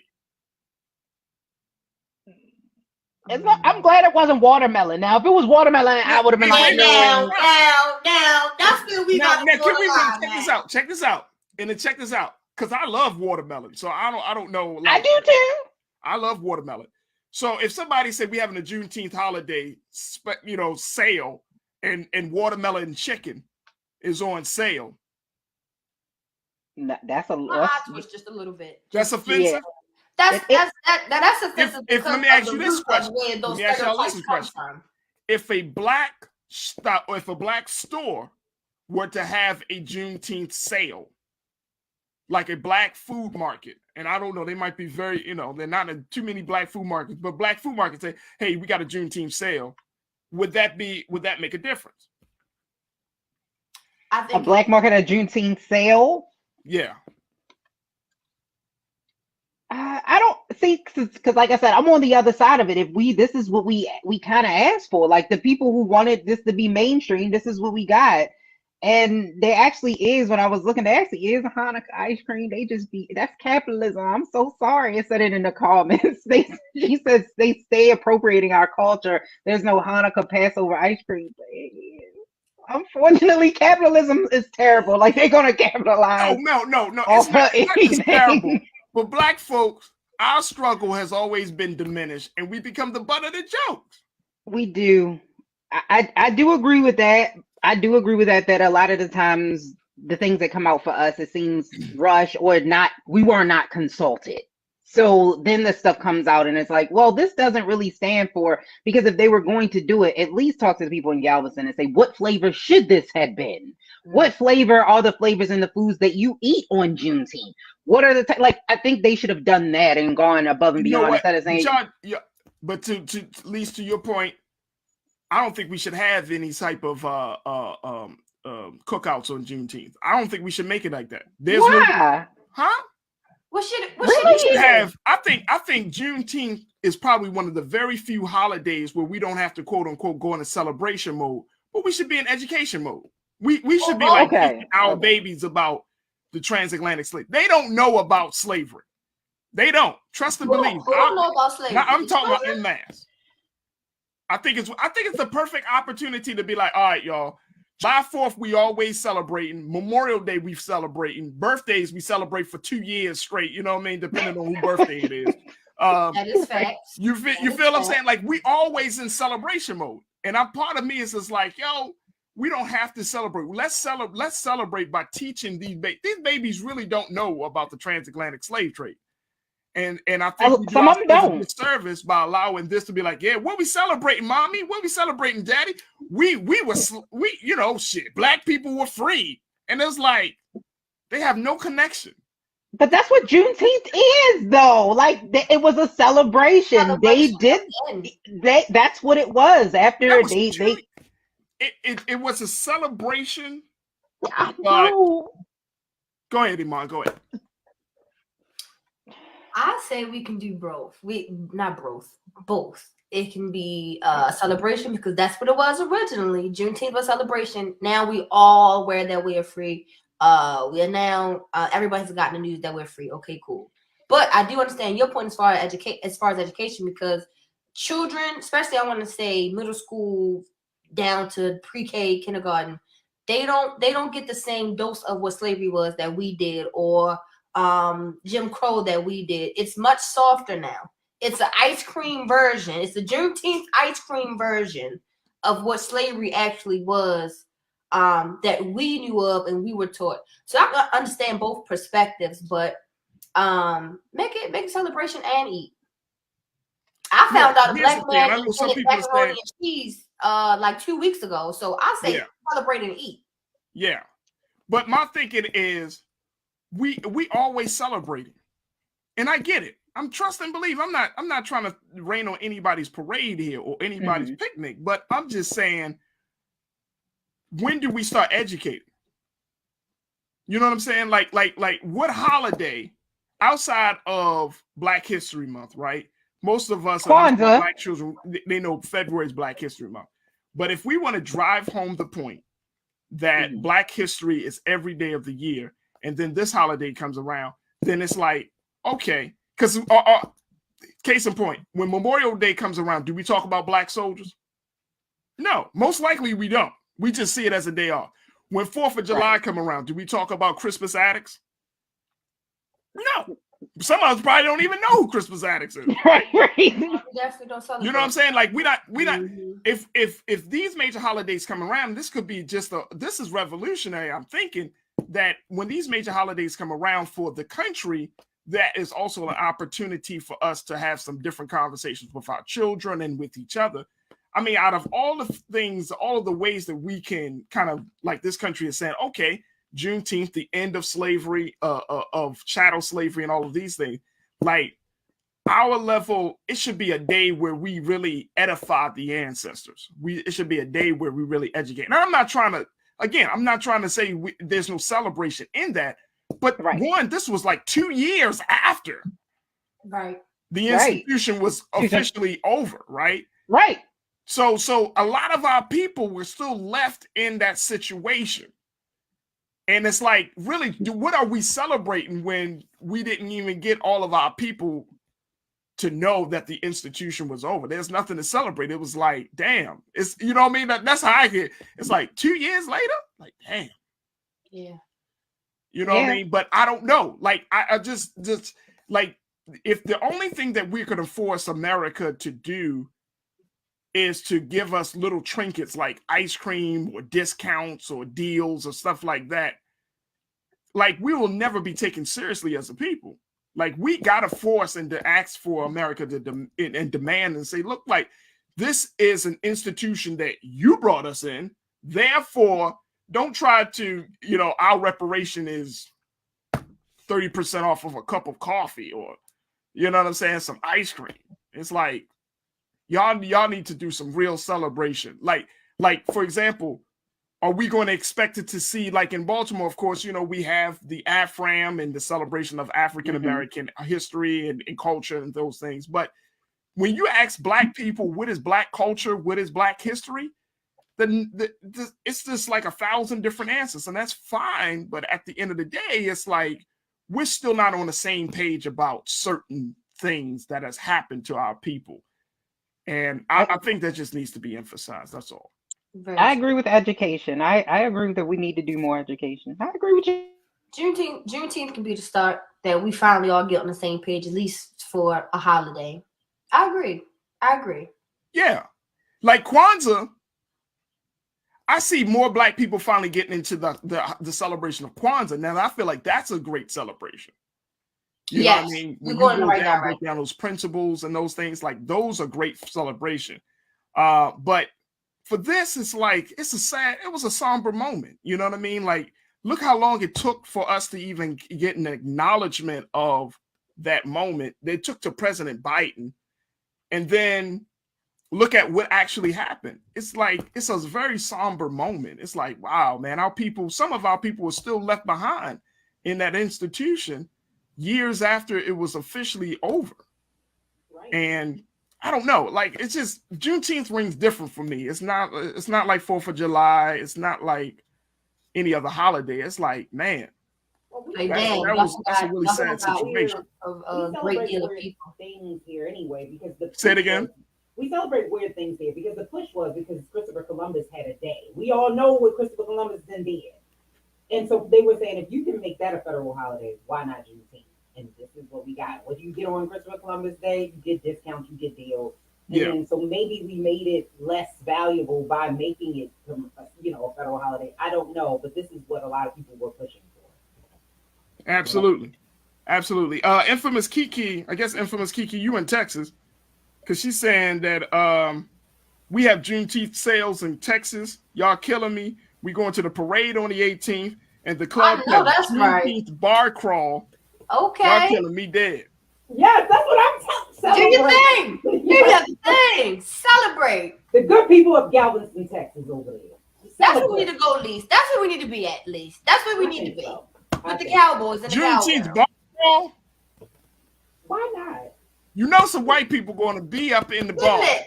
Look, I'm celebrating Juneteenth bar crawl. $2 shots of Henny. $2 shots of Hennessy.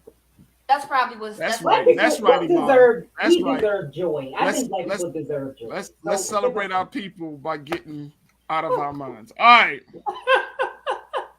Get intoxicated. Woo! Oh, woo! All right. I guess that's it.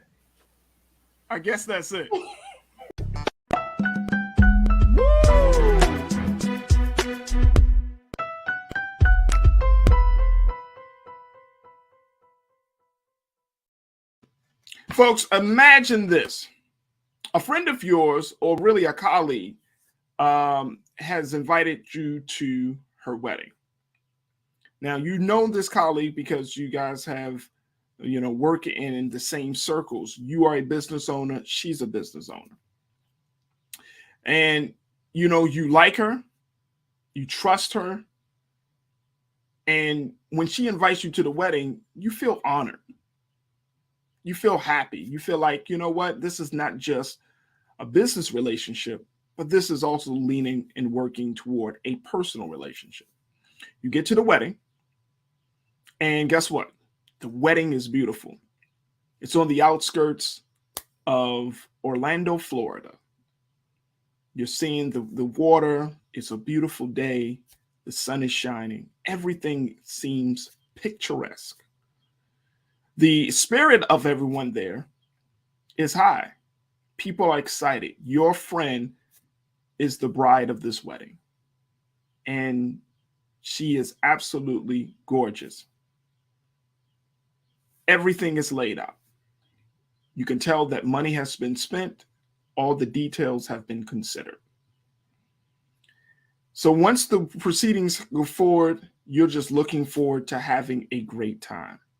The nuptials are said, the kiss has happened, and guess what? It is time to have fun.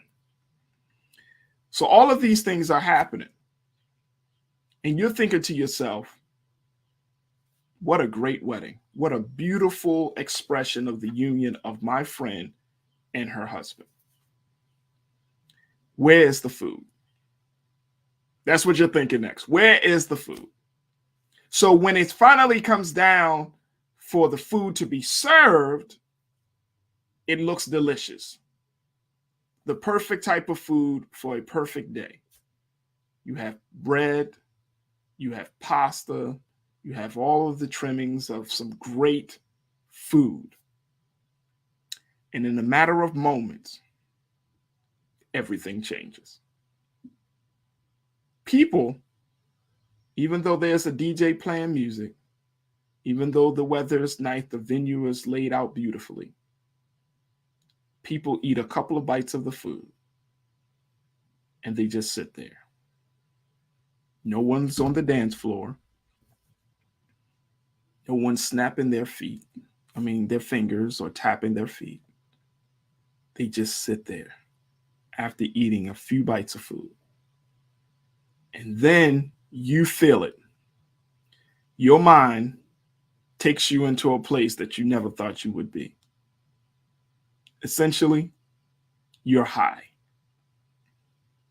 This is just the situation that happened to one woman who was invited to her friend's wedding. She was given the opportunity to be a part of this beautiful union. And then when the food came out, she got high. 60 to 70 people got high at a wedding that happened back in February. And it is now just being discussed. And it's not just a typical high. Whatever the food was laced with, the cannabis that was used to be in the food takes people over. Men, women, elderly, and there were even some children that were present at the wedding, but they're still trying to figure out if children took in the food. This is the scenario, folks. I want to bring back culture crew member Shaquaya McKenzie as we talk about the unfortunate, crazy circumstances of one lady by the name of Miranda Katie, 38 years old, as she attended this wedding on February the 19th outside of Orlando, Florida, where guests fell ill soon after eating a dinner of salad, pasta, and lasagna that had been cooked with marijuana. What? Like, Shaquaya, part of me, when I was trying to figure out whether we should have a discussion about this story, I was like, Faraji, what do you want this story to be? What should the conversation be? And I said, okay, let's have a conversation about what should be the punishment. Mm-hmm. And can you, here's what I'm posing, folks. How do you trust after you've been violated like this? This is a woman, Miranda Katie. This is what she said about her experience of going to her friend's wedding. And her friend, and check this out, folks. The fact that the food was laced with marijuana, the bride knew. And she conspired with the caterer. All these folks at the wedding, this was the wedding of a white woman. And she conspired with the caterer, who was a black woman, to lace the food with marijuana.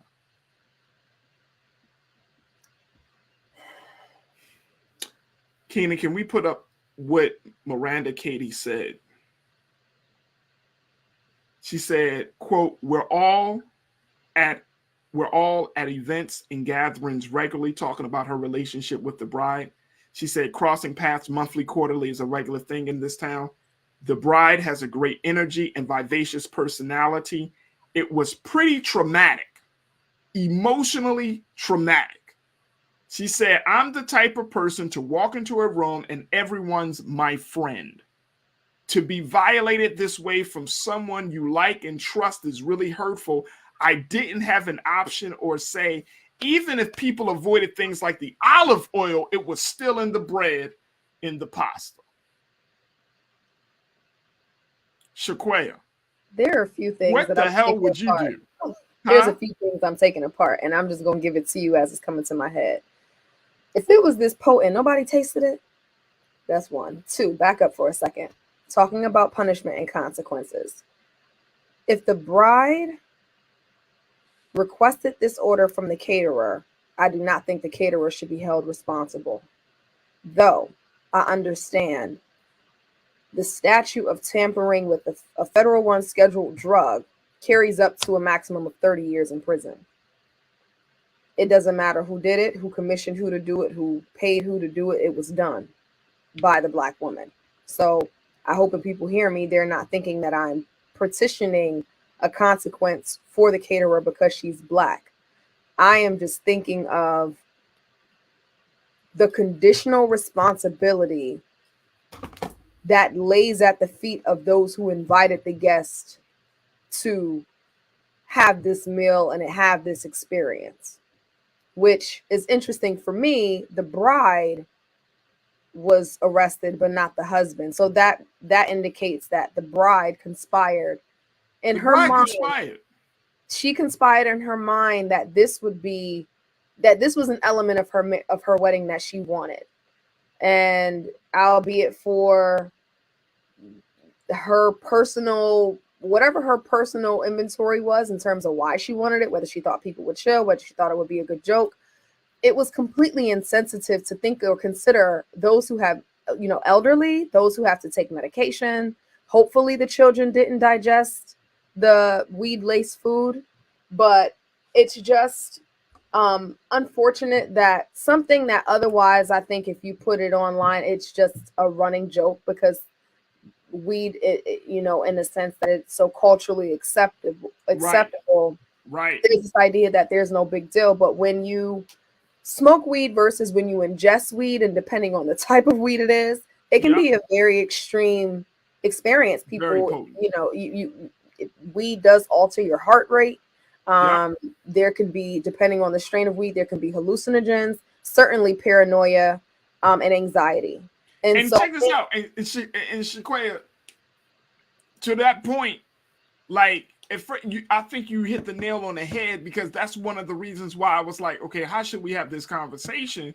Because marijuana, cannabis, is so culturally acceptable right now. We've talked about that, right? We're literally talking about a substance that is being discussed to be legal in this country, which may be soon, right? But the fact of the matter is, I didn't see this story as a cannabis story as much as it is about trust and the violation of trust. Agreed. I think it is. You know what I'm saying? Yeah, like suppose it wasn't cannabis, but something much more severe. Could have been some sort of LSD. Right. You know what I'm saying? Or something more topically acceptable, like ibuprofen, but I still don't want someone crushing up ibuprofen in my food and giving it to me without telling me. Giving it to me, for one, without me knowing. Right. And then for two, I mean, you got 60 to 70 people at this wedding. Like I said, men, women, elderly, and children. You putting this, I mean, you cooking the lasagna, the salad got it.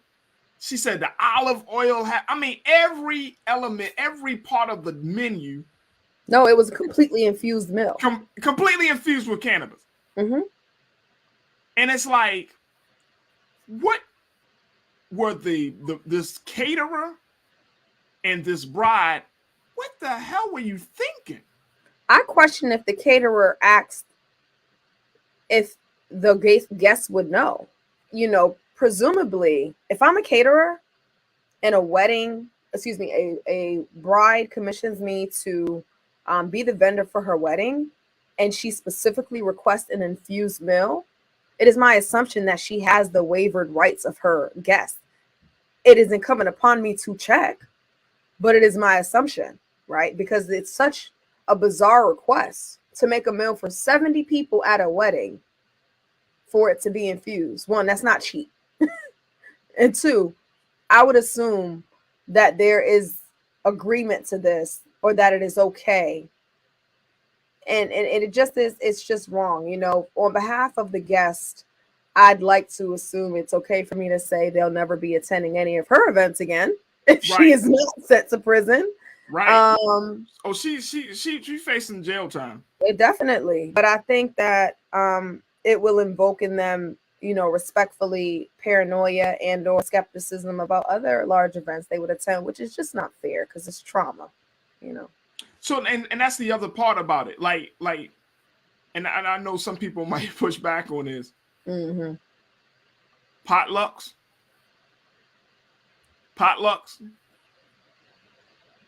So sorry. I don't trust potlucks. I can't do it. I don't trust potlucks for. I can't do it.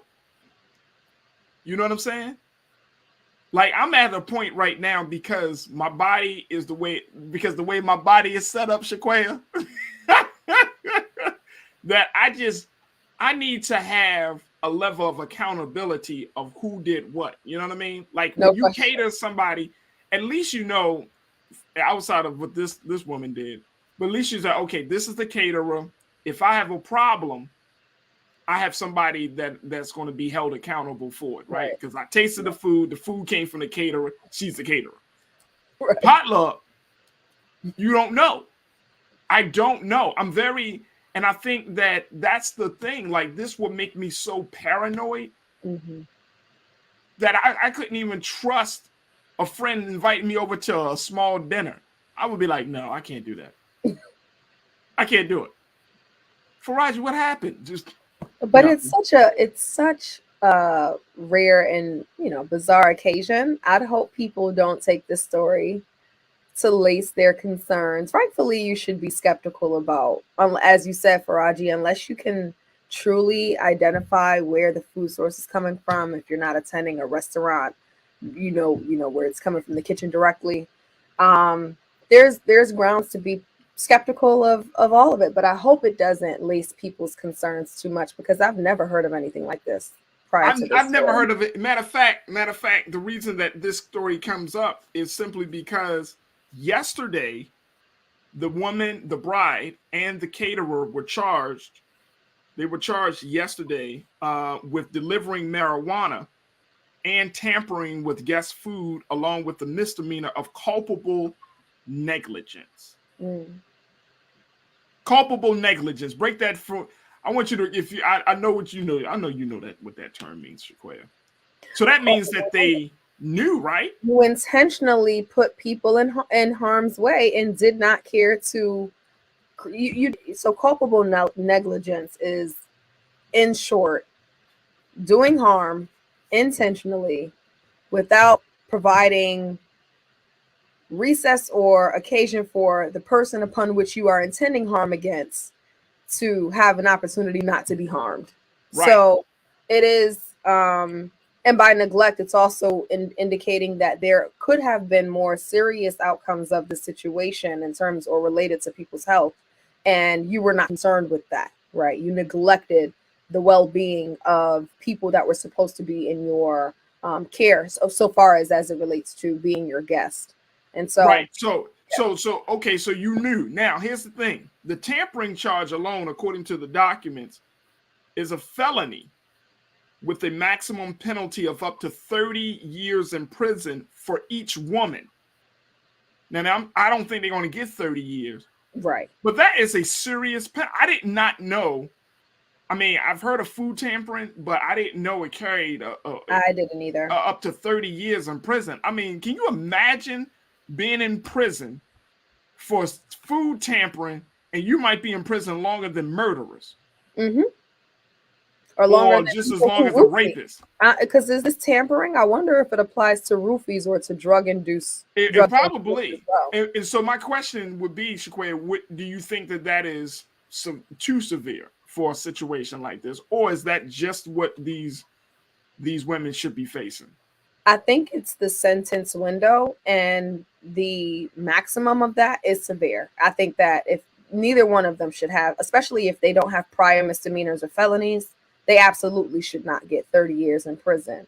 Now, I'd like for there to be room to think about, you know, probation, commute. I'm not sure how it No will type work of out. community service involving food. Not community service, but like a commuted sentence after a certain period, maybe 12, 8 to 12 months. But it's very hard for me to think about the maximum of this penalty for this case, even though it does, there was harm. There was harm. So I'm not trying to excuse that. And I certainly wonder what the guest of this wedding believed the right punishment would and should be.